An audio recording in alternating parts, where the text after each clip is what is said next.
Et nous revoici pour le dernier chapitre d'Histoire-Géographie de l'année de 6e, le monde gréco-romain et les civilisations d'Orient. Pour se mettre en contexte, voici une mosaïque romaine à base de marbre coloré qui représente une tigresse attaquant un veau. Les tigres sont des animaux asiatiques. Or, cette représentation permet de savoir que les Romains les connaissaient suffisamment pour les représenter de façon assez correcte. Ce qui se passe, c'est que on a là un exemple indirect des relations commerciales et des échanges entre Rome et l'Orient. Et en effet, il y avait des tigres qui étaient capturés et vendus et qui faisaient le trajet jusqu'à l'Empire romain pour le plaisir des spectateurs dans les cirques ou dans les arènes, ou encore de très riches Romains qui avaient envie d'avoir ce genre de bestioles dans leur très grand parc. Un peu dangereux, mais c'était tellement exotique que ça faisait sans doute plaisir. Ce sera donc notre premier sujet, celui des échanges entre Rome et l'Orient. Dans la fiche de document que vous aviez étudiée, il y avait tout d'abord cette ambassade auprès d'Auguste de différents peuples asiatiques. Dans la réalité, il n'y a guère que les Indiens qui soient vraiment venus jusqu'à Rome, et les cadeaux que vous deviez surligner étaient donc les éléphants, les pierres précieuses et les perles. Mais on peut aussi prendre en compte leur voyage, puisque la longueur de ce voyage, comme le dit Florus, est en soi un cadeau et un effort. Dans le document 2, vous deviez simplement noter que les Romains commercent avec l'Inde, la Chine et les Arabes. Deux éléments déjà indiqués dans le texte 1, les Arabes rajoutés. Pour ce qui est du trajet des marchandises indiennes, elles passent tout simplement par bateau à travers l'océan Indien puis la mer Rouge et débarquent en Égypte, et de là à travers le Nil jusque dans le reste de l'Empire romain. Sur cette carte de l'Eurasie, vous pouvez mieux situer les deux empires dont on parle. L'Empire romain tout à l'ouest, et à l'autre extrémité orientale, l'Empire chinois des Han. C'est le nom de la dynastie, c'est ainsi que ça se prononce. Aujourd'hui, c'est d'ailleurs même le nom de l'ethnie majoritaire en Chine, avec 90% de la population qui en fait partie. Les documents 3 et 4 étaient du même genre. Un Romain parlant de la Chine et un Chinois parlant de Rome. La comparaison étant d'autant plus intéressante que ces deux empires avaient connaissance l'un de l'autre sans jamais s'être rencontrés. Effectivement, Pline parle de la soie et de son origine, alors que c'était un secret. Il était puni de mort de révéler ce secret en Chine, parce que c'était un grand élément de richesse et de puissance de la Chine, qui était la seule à savoir en produire à l'époque. Et par ailleurs, les Chinois appellent l'Empire romain Dachine parce qu'ils ont bien compris que c'était une puissance équivalente à la leur à l'autre bout du monde. Et ce qui est vrai car les deux empires avaient à peu près le même nombre d'habitants, 50 millions à l'époque antique.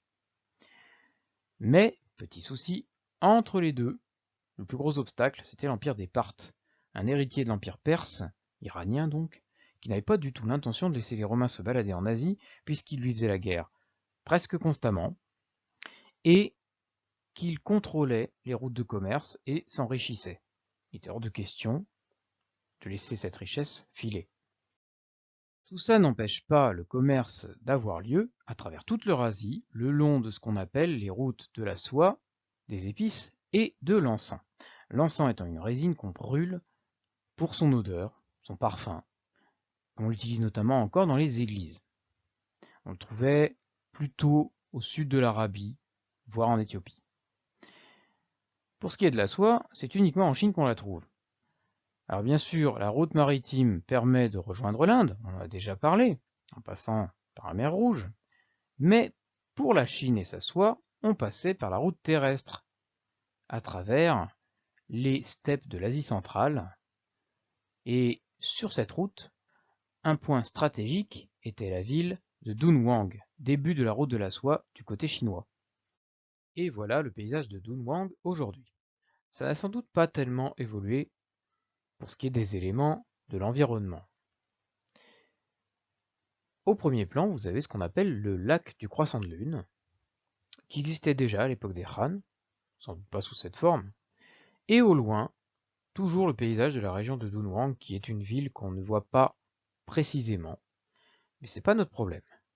Ce genre de paysage, vous le connaissez car vous l'avez déjà étudié dans un chapitre de géographie, le chapitre G3 sur les espaces à forte contrainte.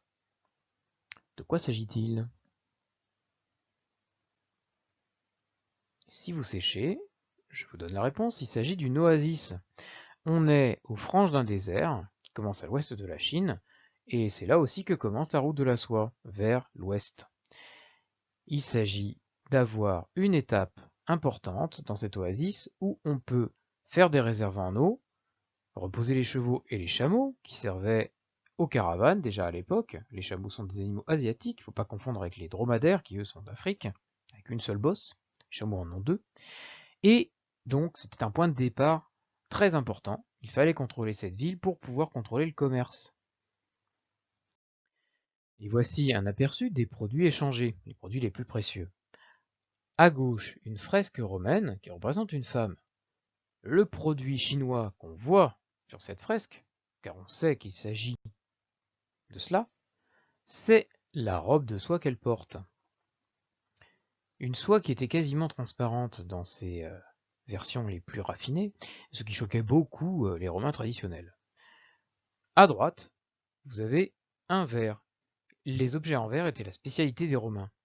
Ils étaient très doués et ce verre avait beaucoup de succès. On en a retrouvé à travers toute l'Asie. Ici, en Afghanistan, et on en a même retrouvé en Chine. On sait à coup sûr qu'il s'agit d'un objet romain, tout simplement grâce au personnage représenté. C'est un gladiateur. Entre le casque, son petit bouclier et le bras levé en signe de victoire, il n'y a aucun doute. Le problème économique pour les Romains, c'est qu'ils achètent bien plus de produits en Orient qu'ils n'en vendent. Du coup, ils sont obligés de donner des métaux précieux sous forme de monnaie, comme vous le voyez là. Les 3 pièces en or représentent des empereurs du 1er siècle, comme Caligula ou Néron, et elles ont été retrouvées en Inde. La pièce sombre, noircie, est en argent, et elle représente Constantin, l'empereur qui a autorisé le christianisme. Elle a été retrouvée en Chine, c'est l'une des rares à avoir été retrouvée, mais on a même récemment retrouvé d'autres monnaies romaines au Japon. Ces monnaies sont arrivées là certainement en recirculant, puisque peu importe l'origine de la monnaie, on la pesait, on vérifiait son poids de métal précieux, or ou argent, et c'est tout ce qui comptait, puisque les Romains n'ont jamais atteint la Chine, et encore moins le Japon. C'est ainsi que se conclut cette première partie sur les échanges commerciaux. Dans la prochaine, nous allons parler plus en détail de ce grand empire chinois, l'empire Han.